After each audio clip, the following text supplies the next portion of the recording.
नमस्कार। आपका बहुत बहुत स्वागत है हमारे चैनल लीगल आउटलुक में। शायद आपको याद होगा, फरवरी 2025 में एक बहुत ही इम्पॉर्टेंट जजमेंट आया था और जिस पे मैंने वीडियो बनाया था उसको काफ़ी आप लोगों ने सराहा भी है। वो इशू था कि किस किस कंडीशन में, किस किस सिचुएशन में किसी पावर ऑफ अटॉर्नी को कैंसिल किया जा सकता है। पर्टिकुलरली जिसमें कि जो पावर ऑफ अटॉर्नी जिसके फेवर में एग्जीक्यूट किया गया है उसका इंटरेस्ट भी इन्वॉल्व है। मैंने इस पे वीडियो बनाया था और जिसको काफ़ी सराहा भी है और पिछले कुछ दिनों में ये 23,000 व्यूज़ से ज़्यादा ले चुका है। और जिस बेंच ने ये ऑर्डर पास किया था, फिर उसी बेंच ने 10 नवंबर 2025 को, अभी कुछ दिन पहले, एक बहुत ही इम्पॉर्टेंट ऑर्डर पास किया और वो भी वो एक आम आदमी से जुड़ा हुआ वो इशू था। और जिस बेंच की बात मैं कर रहा हूँ उसमें जस्टिस पार्टीवाला और जस्टिस महादेवन थे। और ये जो टॉपिक है वो बहुत सारे लिटिगेंट्स उस टॉपिक से जुड़े हुए हैं कि क्या कब सब्सिक्वेंट परचेजर्स बोनाफाइड परचेजर होता है और कब नहीं होता है, या अगर उसने एग्रीमेंट टू सेल को किसी सेलर ने टर्मिनेट कर दिया है तो क्या बायर बगैर उस कैंसिलेशन का डिक्लेरेशन मांगे हुए सूट फॉर स्पेसिफिक परफॉर्मेंस में जा सकता है या नहीं। मैं जिस जजमेंट की बात कर रहा हूँ सुप्रीम कोर्ट की, उसका नाम है case Manjunath versus Mushra Veerappa alias Muttana Chennappa 2025 INAC 1298। ये इसका इंडिपेंडेंट साइटेशन है और इस जजमेंट को लिखा है, बहुत ही बढ़िया लिखा गया है जजमेंट को, जस्टिस JB पार्लीवाला के द्वारा। चलिए हम आगे बढ़ते हैं सिंपल शब्दों में, जिससे कि लॉयर्स, लिटिगेंट्स और एक लेमैन को भी इस डिस्कशन से फ़ायदा हो। सबसे पहले समझते हैं और आपको ले चलते हैं 28 अप्रैल 2000 को, मतलब एक unregistered agreement to sell execute होता है बायर और सेलर के बीच में एक प्रॉपर्टी को लेकर। और प्रॉपर्टी भी काफ़ी बड़ा प्रॉपर्टी, 354 एकड़ के प्लॉट को लेकर, और जिसमें टोटल प्राइस उस समय तय होता है 26,95,501 रुपया, और जिसमें से 2 लाख रुपया अर्नेस्ट मनी दिया जाता है और बाद में उसी पीरियड में एक साल में फर्दर 8 लाख रुपया दिया जाता है। लेकिन बाद में सब कुछ ठीक चल रहा था, सडनली एक पूरे कहानी में ट्विस्ट आ जाती है। जिस आदमी ने एग्रीमेंट टू सेल में एंटर किया था एज ए सेलर, उसका भतीजा उस पर एक पार्टीशन सूट फाइल कर देता है और उस पार्टीशन सूट में स्टे हो जाता है। जब बायर को पता चलता है, वो उसमें कोशिश करता है इम्प्लीमेंट का, ट्रायल कोर्ट डिसमिस कर देती है उसके एप्लीकेशन को, वो हाई कोर्ट जाता है, हाई कोर्ट भी नहीं सुनती उसकी बात। जो सेलर था वो एक लीगल नोटिस दे देता है बायर को और वो ये कहता है कि भाई देखो, पार्टीशन सूट की वजह से और एक जो हमारा को ऑनर था उसके डेथ होने की वजह से हम ये एग्रीमेंट को टर्मिनेट करते हैं और आपको, अगर आपका पैसा हम वापस करने को तैयार हैं, आप आके अपना पैसा ले जाओ। और ये बहुत ही स्वीटली वर्डेड होता है, लेकिन इस टर्मिनेशन नोटिस का कोई लीगल इफेक्ट नहीं होता है, क्योंकि जब वो पैसे रिटर्न करने की बात करता है, लेकिन ना तो वो ड्राफ्ट भेजता है, ना चेक भेजता है, ना कोई ऐसा प्रयास करता है कि वो पैसा रिटर्न हो, बस केवल नोटिस की नोटिस दे देता है। और जब पार्टीशन सूट विड्रॉ करके और वो 71 लाख में वो प्रॉपर्टी को आगे बेच देता है, जो कि प्राइस ऑलमोस्ट उसका तिगुना था जितने में उसने पहले वाले बायर से डील किया था। अब suit for specific performance file होता है, जिसमें ओरिजिनल सेलर के खिलाफ भी होता है और जो सब्सिक्वेंट बायर्स हैं उनके खिलाफ भी होता है। ट्रायल कोर्ट स्पेसिफिक परफॉर्मेंस के सूट को अलाउ नहीं करती है, वो कहती है ठीक है, तुम पैसे ले लो और 9% के इंटरेस्ट से तुम पैसे जो 8,12,000 रुपया तुम दिए हो उसको 9% के इंटरेस्ट से वापस ले लो। सुप्रीम कोर्ट के जजमेंट को डिस्कस करने के पहले हम देखते हैं कि हाई कोर्ट ने कहा। हाई कोर्ट ने कहा कि नहीं भाई, तुमने एग्रीमेंट में इंटर किया है और जिस ग्राउंड पे तुमने नोटिस को टर्मिनेट किया वो वैलिड नहीं है, और जो सब्सिक्वेंट परचेजर्स हैं वो बोनाफाइड परचेजर भी नहीं है, क्योंकि उनको नोटिस का भी, इस इनके बीच के एग्रीमेंट का भी पता था, स्पेसिफिक परफॉर्मेंस था, उसमें डिग्री पास कर देते। अब ये, अब तक तो सब कुछ ठीक था, लेकिन सुप्रीम कोर्ट के में जब मैटर पहुंचता है चीज़ें और इंटरेस्टिंग हो जाती हैं और लॉ जो कंफ्यूजिंग लॉ था उसको सुप्रीम कोर्ट ने डिटेल डिस्कशन से क्लियर किया है कि क्या सेलर यूनिलेटरली टर्मिनेट कर सकता है उस एग्रीमेंट को, और अगर बायर उस एग्रीमेंट के टर्मिनेशन को चैलेंज नहीं करता है तो क्या वो इंटाइटल है सूट फॉर स्पेसिफिक परफॉर्मेंस के डिग्री का। ये मेन मुद्दा था। ट्रायल कोर्ट में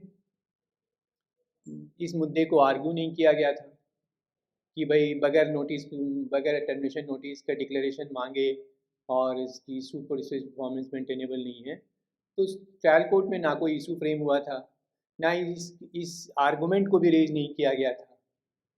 तो कोर्ट ने कहा कि भी देखो, हायर कोर्ट के पास पावर तो है, जुरिडिक्शन तो है, लेकिन चूंकि वो वहाँ नहीं हुआ है ये डिस्कशन, तो ये देखना होगा कि इस फैक्ट एंड सर्कमस्टांसेस में क्या बायर के लिए ज़रूरी था कि वो नोटिस के टर्मिनेटिंग नोटिस को लेकर एक डिक्लेरेशन मांगे कि वो नल एंड वाइड है, या बगैर वो मांगे वो सूट फॉर स्पेसिफिक परफॉर्मेंस में जा सकता है। ये इशू था। तो सुप्रीम कोर्ट ने अपने बहुत सारे जजमेंट को डिस्कस किया, बहुत पुराने पुराने जजमेंट के, हाई कोर्ट के कुछ जजमेंट को डिस्कस किया, और उसमें फिर Bombay high court, Delhi high court. तो उसने कुछ प्रिंसिपल्स कल आउट किए कि भाई किस किस सर्कमस्टांसेस में ये ज़रूरी है कि डिक्लेरेशन मांगे। तो जो लीगल प्रिंसिपल निकल के आए, सबसे पहला तो ये था कि उसके पहले एक चीज़ बताऊं मैं आपको कि देखो, सेक्शन 14 स्पेसिफिक रिलीफ एक्ट कहता है कि कॉन्ट्रैक्ट यूनिलेटरली डिटरमाइन नहीं किया सकता अगर कॉन्ट्रैक्ट में खुद ही ये प्रोविज़न नहीं है कि वो, और ये पावर नहीं देता या ये राइट नहीं देता पार्टीज़ को कि वो टर्मिनेट कर सकता है। तो जिस कॉन्ट्रैक्ट की बात हम कर रहे हैं 2000 के कॉन्ट्रैक्ट की, एग्रीमेंट टू सेल की, जो इस केस में, उसमें कोई ऐसा क्लाउज नहीं था जो कि सेलर को ये इंटाइटल करता था या उसको ये राइट देता था कि वो टर्मिनेट कर सकता था नोटिस को। ऐसे तो बड़ा आसान है, कोई भी सेलर कभी भी किसी भी एग्रीमेंट को टर्मिनेट करके, एग्रीमेंट टू सेल को टर्मिनेट करके, और वो बाहर आ सकता है। कोर्ट ने ये चीज़ कंक्लूड किया, उसमें ये था कि बायर के लिए ये ज़रूरी नहीं है कि वो सेपरेट डिक्लेरेशन मांगे उस नोटिस का, टर्मिनेशन नोटिस के को इनवैलिड डिक्लेयर कराने का सूट फॉर स्पेसिफिक परफॉर्मेंस में जाने से पहले। वो directly suit for specific performance का सूट फाइल कर सकता है, और ये क्रूशियल है। अदरवाइज़ क्या होगा कि सेलर जो है हमेशा किसी न किसी पॉइंट पे यही कहते हुए कि भाई मैं ये एग्रीमेंट कैंसिल करता हूँ क्योंकि मेरे घर के लोग तैयार नहीं है बेचने को, या मैं ये एग्रीमेंट कैंसिल करता हूँ क्योंकि आसपास का जो प्रॉपर्टीज़ है वो हायर रेट पे बिक रहा है, हमें हायर रेट का पता नहीं था, या प्रॉपर्टी का डिमार्केशन नहीं प्रॉपर हुआ है, या मैंने कोई परमिशन नहीं लिया है गवर्नमेंट से। तो ये किसी भी फ्लिमजी ग्राउंड पे कभी भी सेलर, अगर उसको बेटर प्राइस मिलता है, नॉर्मली यही वजह होता है, उसकी उसकी उसको उसकी वजह से वो एग्रीमेंट को टर्मिनेट कर सकता है। तो जो प्रिंसिपल लेट डाउन हुआ सुप्रीम कोर्ट के जजमेंट को, अलग अलग जजमेंट को डिस्कस करते हुए, सबसे पहली बात तो कही कि कोई यूनिलेटरल टर्मिनेशन का प्रोविज़न नहीं है लॉ में। अगर एग्रीमेंट में खुद ये कोई क्लॉज नहीं है कि भाई जो बायर है या सेलर है जब भी चाहे टर्मिनेट कर सकता है या सर्टेन स्पेसिफिक सर्कमस्टांसेस में टर्मिनेट कर सकता है। दूसरा कि अगर सेलर अगर एग्रीमेंट को ऐसे कैंसिल करने लगे बिना किसी वैलिड ग्राउंड के, तो वो नहीं माना जाएगा। इससे क्या होगा कि अगर वो उसको भी चैलेंज करने गया, टर्मिनेशन को चैलेंज, तो मल्टीपल सूट्स होंगे या मल्टीपल एक एक्स्ट्रा बर्डन होगा बायर पे इन चीज़ों को प्रूव करने का। तो इस तरह के टर्मिनेशन को कोर्ट ने कहा कि वैलिड नहीं है और उसको चैलेंज करने की ज़रूरत नहीं है। और अगर अगर बायर ये देखता है, अगर ये सेलर ये देखता है कि उसका टर्मिनेशन वैलिड है, तो ये उसकी जिम्मेवारी है कि वो इस डिक्लेरेशन को मांगे कोर्ट से कि जो नोटिस उसने टर्मिनेशन का दिया है वो वैलिड है। तो ये बायर पे डालने के बजाय सुप्रीम कोर्ट ने इस जजमेंट के द्वारा सेलर पे ये बर्डन डाल दिया कि उसको डिक्लेरेशन में जाना चाहिए। चौथी बात कही कि अगर बोनाफाइड टर्मिनेशन नहीं है नो एग्रीमेंट का, तो पे ये एक्स्ट्रा बर्डन डाला गया, जो एक्चुअल बर्डन डाला गया जो नॉर्मली कोर्ट जो पहले के प्रोविजंस थे या पहले के जजमेंट थे वो बायर पे डाला जाता था। तो इस बैकग्राउंड में जो हमने जजमेंट डिस्कस किया कि बायर को प्रोटेक्ट करता है ये जजमेंट। जिस जजमेंट पे मैं डिस्कशन कर रहा हूँ वो बायर को प्रोटेक्ट करता है। और चूँकि ये सेलर पे ये डाल दिया गया कि वो अगर कॉन्ट्रैक्ट में प्रोविज़न नहीं है तो वो उसके लीडिंग में लाए, प्रूफ में लाए और अपने नोटिस को वैलिड डिक्लेयर कराने के लिए स्पेसिफिक एविडेंस लीड करे। तो जिस जजमेंट की बात मैं कर रहा हूँ या जिस जजमेंट को मैं डिस्कशन कर रहा हूँ, मंजूनाथ वर्सेस मुथन्ना 2025 का एक बहुत ही ब्रिलियंट जजमेंट है और बहुत बढ़िया जजमेंट। इसमें 2 इशू पे फाइंडिंग दी गई है। तो मैं केवल इस डिस्कशन में केवल यूनिलेटरल टर्मिनेशन ऑफ कॉन्ट्रैक्ट का डिस्कशन किया है, चूँकि ऑलमोस्ट 125 पेज का जजमेंट है।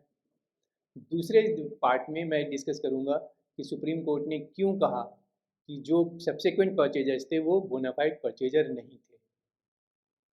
और अगर आज का डिस्कशन आपको बढ़िया लगा तो आप वीडियो को शेयर कीजिए अपने लोगों से, चैनल को सब्सक्राइब कीजिए, अपने विचारों को मुझ तक ज़रूर पहुंचाइए, चाहे वो इस वीडियो से रिलेटेड हो, के कंटेंट से रिलेटेड हो, या नॉर्मल स्पेसिफिक परफॉर्मेंस से या किसी भी प्रॉपर्टी डिस्प्यूट से रिलेटेड हो, क्योंकि नॉर्मली आपके सवालों से ही ये डिस्कशन आगे बढ़ता है। अगले वीडियो में फिर मुलाकात होगी किसी नए मुद्दे के साथ। तब तक के लिए नमस्कार।